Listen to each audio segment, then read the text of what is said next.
Transhumanism is the name of a movement that claims to support the use of all forms of technology to improve human beings. Adoringly called Human Plus or H Plus by its cult followers.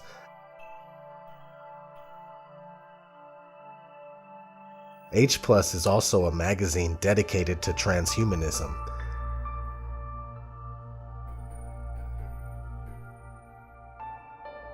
Take a look at a website called Humai and see that this is already being worked on and it's not a joke. Go look at the frequently asked questions. The answers are disturbing, to say the least.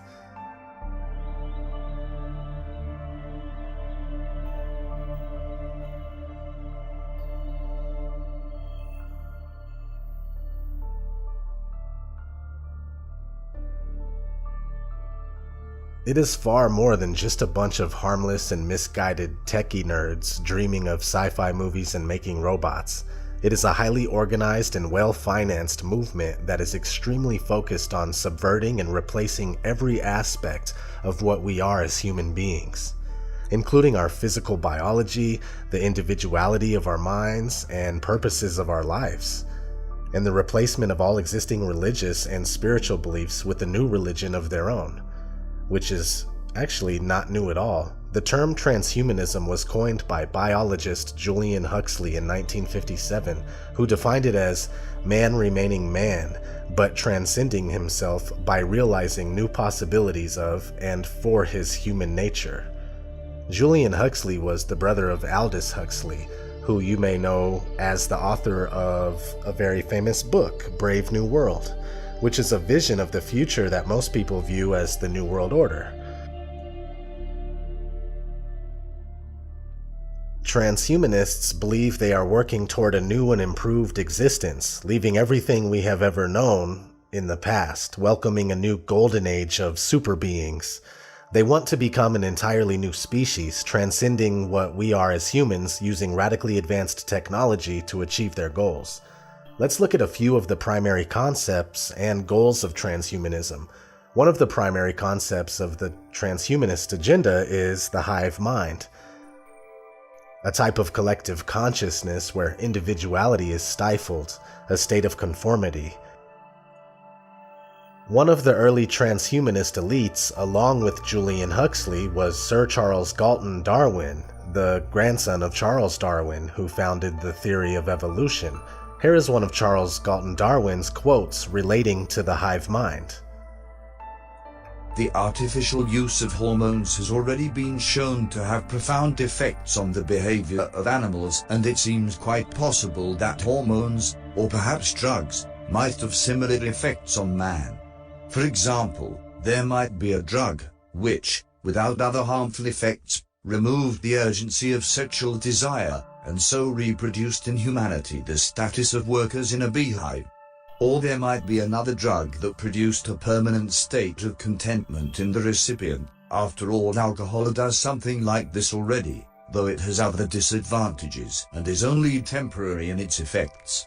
A dictator would certainly welcome the compulsory administration of the contentment drug to his subjects. The founders of transhumanism had elitist views about what humanity should be. This human beehive concept has been envisioned by the ruling elite class throughout history as an ideal society, the ultimate slave race, scientifically designed to conform, obey, and serve the needs of the elite. There's a movie from 1927 called Metropolis that pretty much depicts this whole idea. If you've seen it, then you know what I'm talking about. Transhumanists envision this hive mind as being possible when all people across the world can link their minds together using technology, creating a symbiotic existence through the new superintelligence of this collective hive mind. They refer to this collective superintelligence as the singularity. MURG, or MERG, is the acronym that transhumanists use to refer to the Mind Upload Research Group, They believe that the hive mind or singularity that they are working toward will occur when technology exists that will allow humans to upload their minds to a universal artificial memory device so that the combined intelligence of all our minds will create this new superintelligence that is the singularity or hive mind. The cult of transhumanism believes that instead of worshiping fictional gods, we should seek to become godlike ourselves. They think that the body is weak, but the mind can be forever and have eternal life through technology. They are selling transhumanism to the masses using psychological warfare. Psychological warfare is defined by the U.S. Department of Defense as the planned use of propaganda and other psychological actions having the primary purpose of influencing the opinions, emotions, attitudes, and behavior of groups in such a way as to support the objectives. The fact is, the mass media is desensitizing us to their goals and in some cases brainwashing us not only to accept transhumanism, but to desire and love it. Hollywood movies, TV shows, music videos, and video games are all responsible for programming us in this way. For instance, movies like Chappie, Transformers, and even Short Circuit try to get us to root for and essentially fall in love with the idea of a conscious robot. I'm not religious by any means, but I noticed that Chappie goes out of its way to make Christians the enemy. The main antagonist of the movie is a Christian man that believes robots should not be in control of justice or anything else for that matter. Religion or no religion, there is nothing good or beneficial about the way that we are being systematically desensitized to accept a variety of destructive and dangerous ideas, including transhumanism. Hey everybody, this is ODD. I have something very interesting today that caught my attention. Shout out to Ephesians 6 YouTube channel. I will link the video that inspired this one in the description. So let's jump right in. The term I am seems to be quite powerful and is used more often than any of us even think about. Before researching this, it was the furthest thing from my mind. Just a quick search of I am revealed many things, including a movement that believes the phrase has healing power. Most of you should be familiar with the Invictus Games logo that has a yellow I am in the center. It's pretty hard to miss, but we will get back to that. Is anyone familiar with the pop star will.i.am? Well, this is where I got hooked because I've looked into will.i.am in the past and I found that he is admittedly a futurist, meaning that he is big on the development of future technologies. Not to say that this is inherently bad, but when you understand what I am actually means, then it changes your perspective pretty quickly. So what does I am mean? I asked my brother Nicholson 1968, and here's what he had to say. When God revealed his name to Moses, he revealed himself as YHWH, all caps, or Yahweh, which is best translated as I am that I am. Here's the exact verse from Exodus 3:14. And God said to Moses, I am that I am. And he said, thus you shall say to the children of Israel, I am has sent me to you. So right there, everything began to make sense, and that's what I want to go over. So thanks to Nicholson for that. Without him, I would still be trying to figure this stuff out. Anyway, now I am means God. There's no ifs, ands, or buts about it. will.i.am owns a company called I Am Plus that sells just a couple of technology-based products so far. One of them is Bluetooth wireless headphones called Buttons, and they also sell a smartwatch called a Dial. When you go to the About section of I Am Plus, it says this.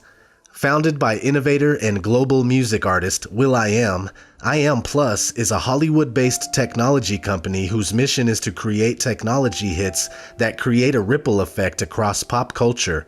Our vision is to create a community of creatives and coders, and believe that through music and technology as the first step, we can usher in a powerful new era built on AI. Artificial intelligence, of course. So this is obviously a pro-transhumanism company. Not to mention, H+ is the abbreviation for transhumanism, and there is a magazine called H+, dedicated entirely to transhumanism.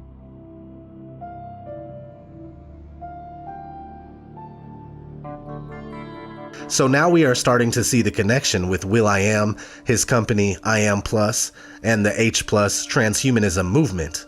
On the surface level, will.i.am seems like a harmless pop artist that makes music for little kids, but it goes much deeper than that. In fact, when you really pay attention to his music videos, you see a lot of transhumanist symbolism. It even shows in his work with the Black Eyed Peas.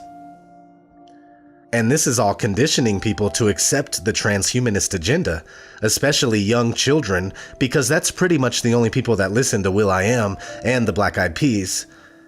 Side note, the logo of the new show Westworld looks similar to the will.i.am logo. Not that they were meant to be the same, but being that they are both about transhumanism makes it interesting. Best believe Westworld is playing its role in the agenda. They didn't just turn a 1973 movie into a 2016 television series to be creative.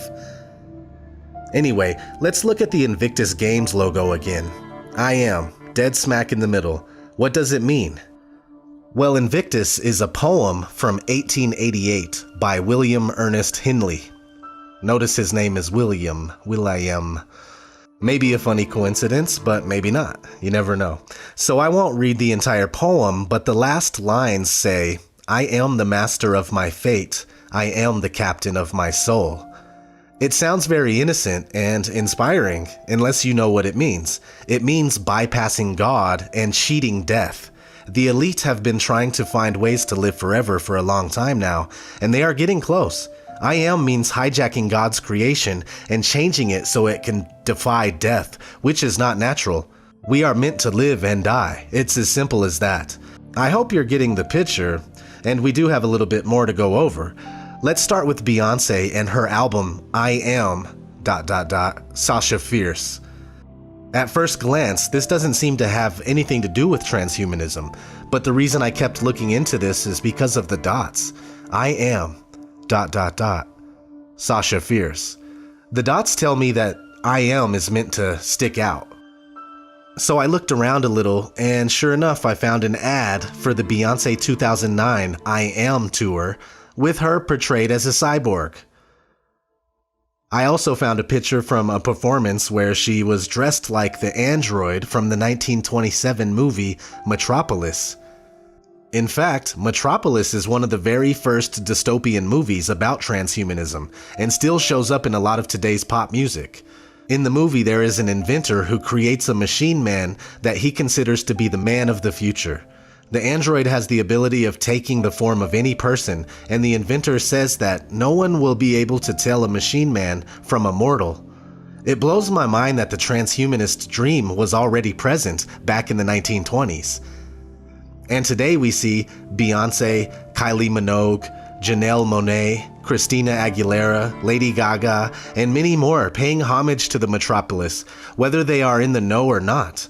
Speaking of Lady Gaga, she got her name from a 1984 song by Queen called Radio Gaga, where the music video is all about the movie Metropolis. There's even part of the video where Freddie Mercury's face is on the android. I just can't believe how deep this all goes. I Am is much bigger than we all think. Let's check out a company called Humai. This company is dedicated to figuring out how to upload people's consciousness into computers in order to live forever. What's interesting is that Humai backwards says I am. You can't make this stuff up. This transhumanism agenda is 100% satanic and Luciferian, and it doesn't matter if you believe in that kind of stuff. The scary thing is that they do believe it, and they are acting on it. One day, everything in this world that was once natural will be synthetic and without a soul. Again, whether you believe in God or not, they do, and they are knowingly and actively corrupting his creation to the core. At least that's what they think. Even if you're like me and you can't bring yourself to have faith, this whole agenda affects everybody and truly takes away from the natural beauty of men and women and the world that we live in. So that's all I got for today. Thanks for watching. Please share your thoughts in the comments and let me know if you have any connections to the term I am.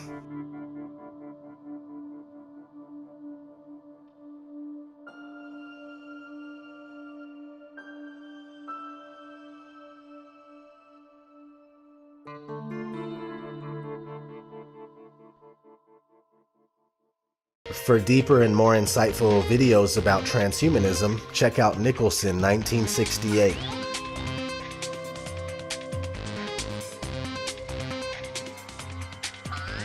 This is ODD. Please let me know what you think in the comments below. Thanks for watching. Transhumanism is the idea that man is merging with technology.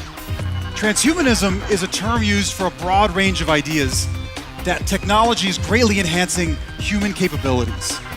This means everything from bionic limbs, brain implants, artificial intelligence, to even someday uploading our minds to the internet.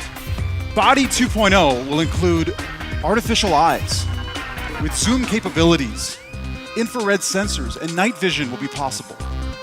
And the prosthetic limbs of the future will be even more flexible and powerful than our original organic limbs that we have today. And if you think Inception was just a movie, MIT scientists have implanted memories into mice. They've isolated an individual memory in a mouse's brain and induced recall of that memory by forcing those neurons to fire. And researchers have also been able to pinpoint memories and erase them, eliminating them without affecting other memories. Computer chips won't just be in your laptop or in your phone. Doctors will implant them in our brains, and Michio Kaku describes brain implants as your very own augmented mind. And this is the beginning of the brain net, a possible successor to the internet, a form of virtual telepathy that will allow you to create music, drive a car, communicate with other people, and even surf the web at the speed of thought. Movies will no longer be these two-dimensional slate tablets that you look into and blast sound at you. They'll be fully immersive experiences, complete with feeling and emotion the way the director originally intended. Everything is stored, every memory recorded, and available on a cloud service. And mind uploading will allow your friends to share their digital vacation experiences that never actually took place. It all just happened in their mind. Similar to Total Recall. The primary goal of transhumanism is to try to overcome biological death. And there's a number of methods to do that. You can do that through either, for example, 3D printing new organs, organ failure being one of the main reasons people die. You can change your genetic structure and try to make it so you can stop aging, or you can maybe even do, pretty science fiction-y things like upload yourself into a machine. There's a number of methods that transhumanists are approaching this problem of death.